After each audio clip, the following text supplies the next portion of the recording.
Okay, Right, great. thank you. Okay, inshallah, we start now. Bismillahirrahmanirrahim. Assalamualaikum warahmatullahi ta'ala wabarakatuh. Welcome everybody to the International Halal Conference, the 5th edition for this year 2024. And the theme for this year is understanding and implementing ethical frameworks in the global halal economy. Today is our day 4, session 4. And without further ado, I will now invite the first presenter, Sister Annamaria Aisha Tiozzo, the founder and president of World Halal Development, Halal Roma, to make her presentation. Sister Annamaria, please. Yes. Assalamu alaikum, everybody. Please allow me to share my screen.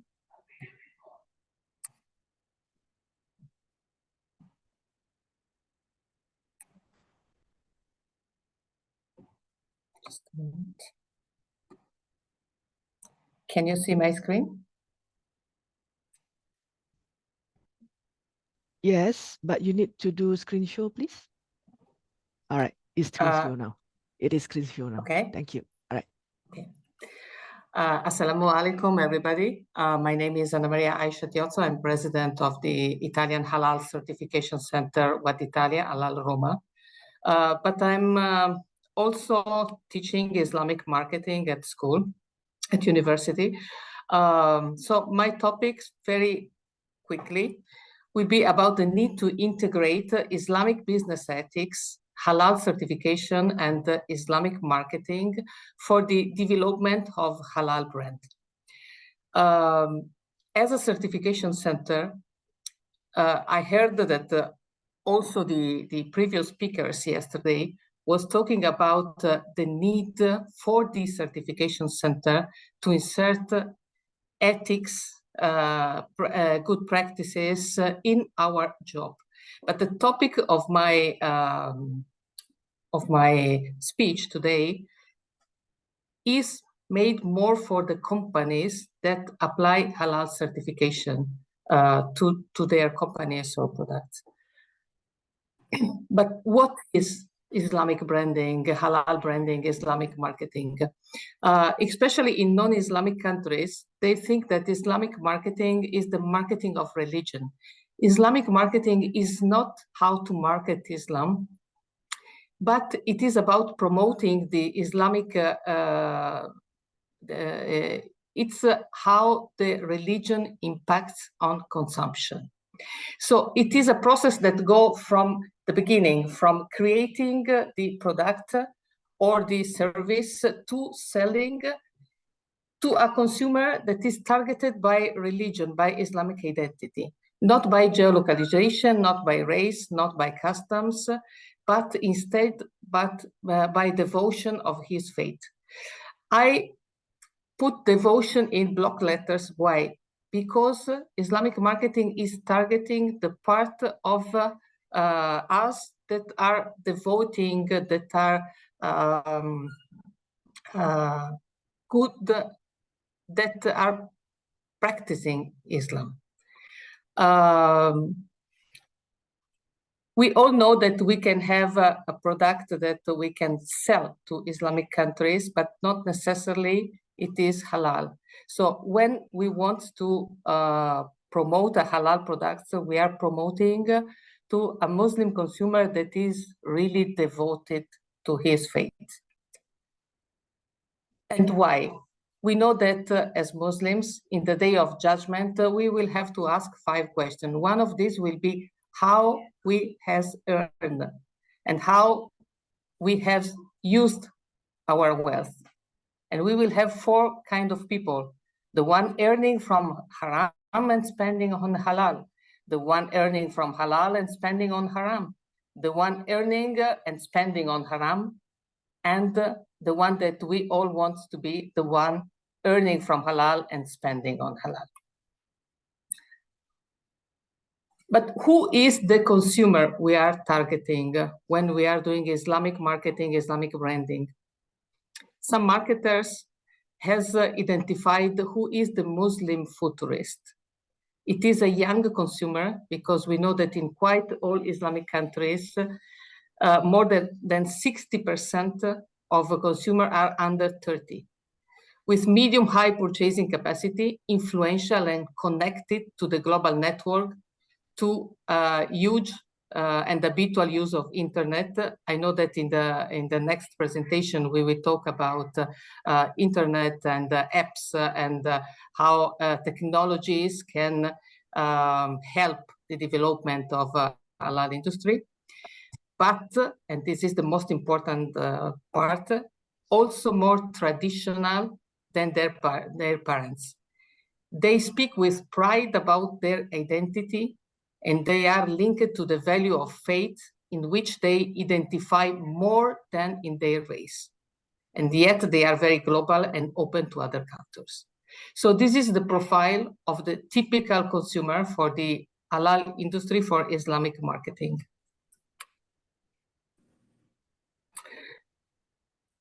I don't need to focus, but I want to remind for eventually attendant that are not very informed about the halal sector. So we have different and various sectors like halal food, Islamic finance, Muslim-friendly travel, modest fashion, pharma, cosmetics, and media. And here we have a table who are the main producer or actors in the different segments.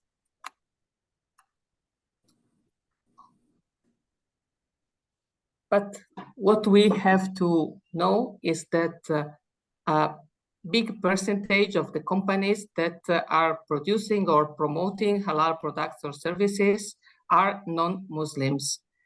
And this is the reason why our standards, particularly OIC's MIC, ask to the certification centers to be Muslim identity. One of the responsibilities that we have as halal certification centers is to transmit to our customers, to the companies, these values that obviously they cannot understand alone. So we have two different points of view: the ethics that the company must apply and the ethics that the certification center must apply. In OIC's MIC 1, that is the standard related to food, that is the standard that is intended to be applied in the 57 OIC countries, OIC standing for Organization of Islamic Cooperation. We have a lot of sentences that regards the ethic to apply. First of all, we know that when we talk about Islamic rules, we refer to what Allah legislates for Muslims that derives from Holy Quran and from Sunnah.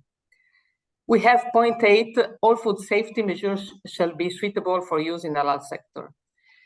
Point 10, it is free from non-halal and najis component according to risk-based approach. And especially the point 12 and 13, with presentation for the market. The shape of the packaging, physical form or packaging, the content of label, illustration, etc. of food shall not be in conflict with Islamic ethics. Claims used for food shall not be described or presented in a manner that is false, misleading, create a wrong impression, reading its character in any respect, and shall be justifiable. Legal requirement, the point 13, the product shall comply with the relevant requirement currently in force in country in addition to the requirement. So the product must be also legal. Obviously, the standard must be very general. So to explain to companies, to producers, what is the Islamic ethics? What are the Islamic ethics? The standard is talking is not easy, especially when the producer is non-Muslim. From here, the need to integrate the standards with more description about the Islamic business ethic and about Islamic marketing.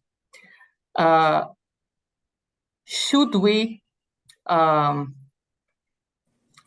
insert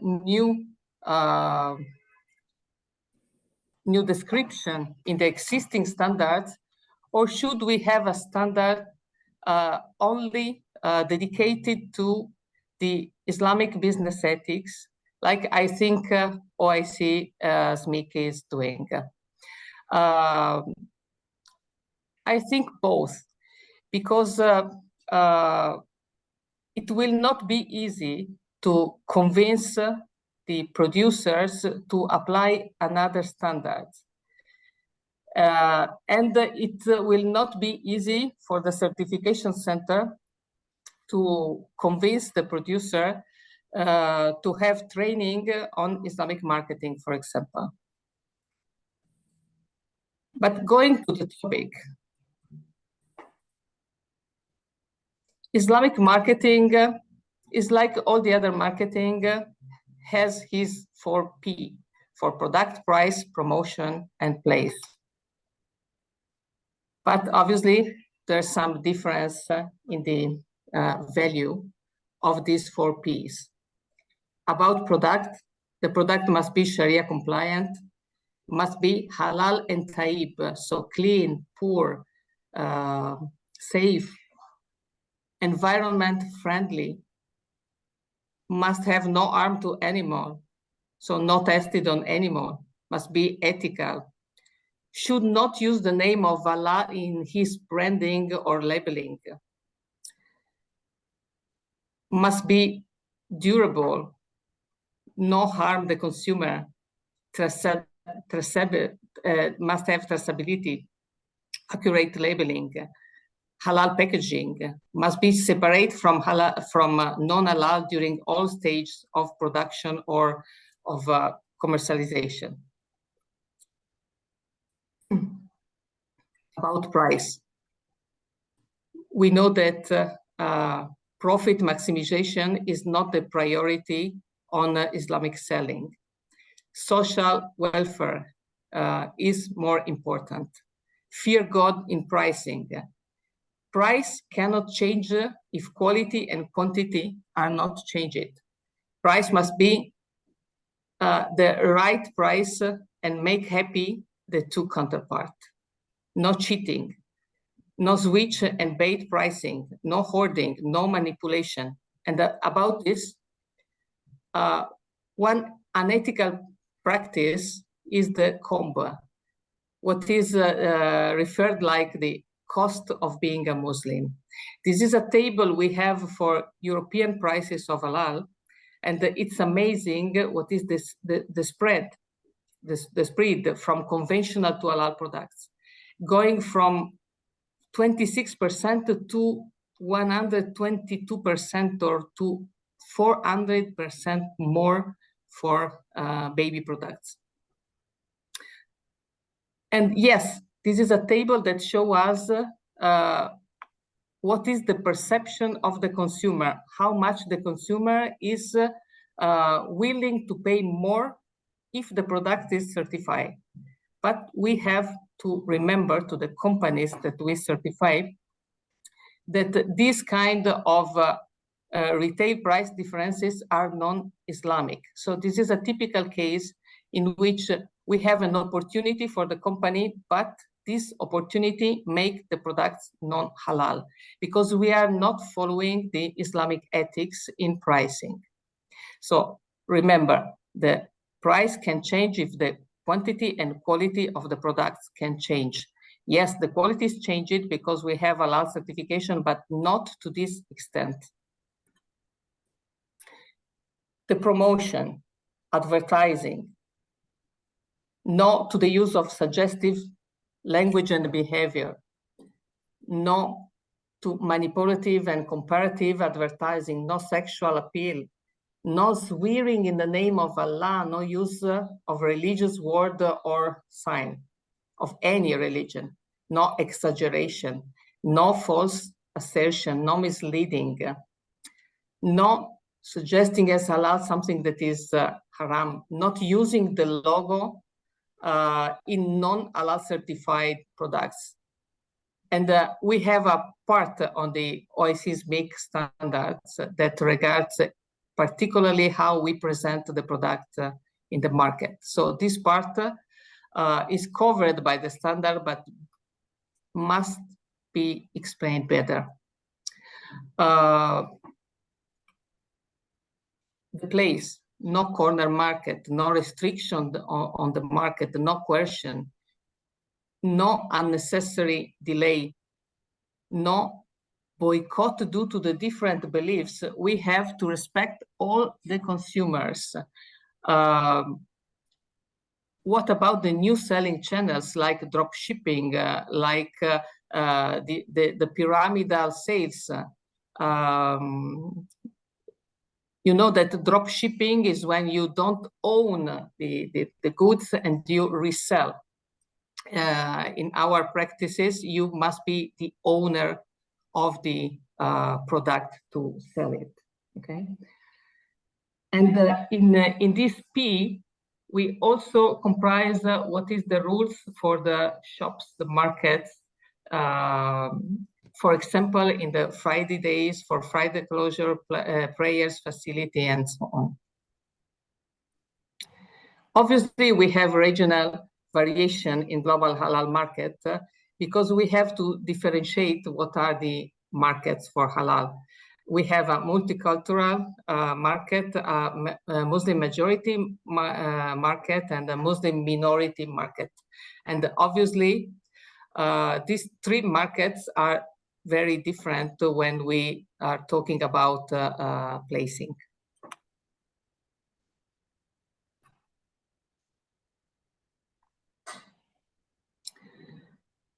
In fact, we have different markets, but also we have, as I told you before, different producers that can be Muslims or non-Muslim. One does not need to be a Muslim to market to Muslims, and anyone can implement Islamic marketing regardless of his faith. By the way, what is important is to observe the principles of Islamic marketing. To market to Muslims, marketers need to be aware of whether they are target markets that are Muslim majority countries or minor Muslim markets, and or international markets, and be aware of the differences. One very important date is that 30% of consumer of halal are non-Muslims.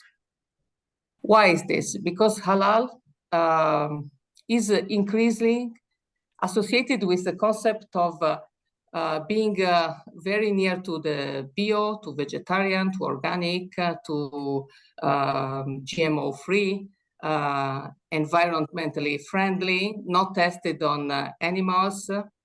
It is considered the antidote to the globalization, promote itself as local, traceable, ecoethical. This is why, with all these concepts, it is very close to all the worldwide companies that want to identify themselves as ethical companies, independently from their religious beliefs. I want to end with this picture of our Ramadan. This is in our office in the moment in which we are breaking our fasting. To end by wishing you all Ramadan Kareem, and hoping that we will see very soon a new standard on ethical, on halal certification and on Islamic marketing. Thank you so much. Masalama. Thank you very much, Sister Annamaria. Very insightful presentation. But if I may add a bit my point of view, I would say that you mentioned that the presentation you focus on this marketing is focused on the majority on the manufacturer or the supplier of products. Yeah, But I would say the HCB can use this 4Ps also because they provide yes, service, right? And I would also say that, absolutely. yeah, I would also say that if they attend, the HCB personnel attend this sort of courses also, they can be the people who can convey these messages, right? While they're doing the Absolutely.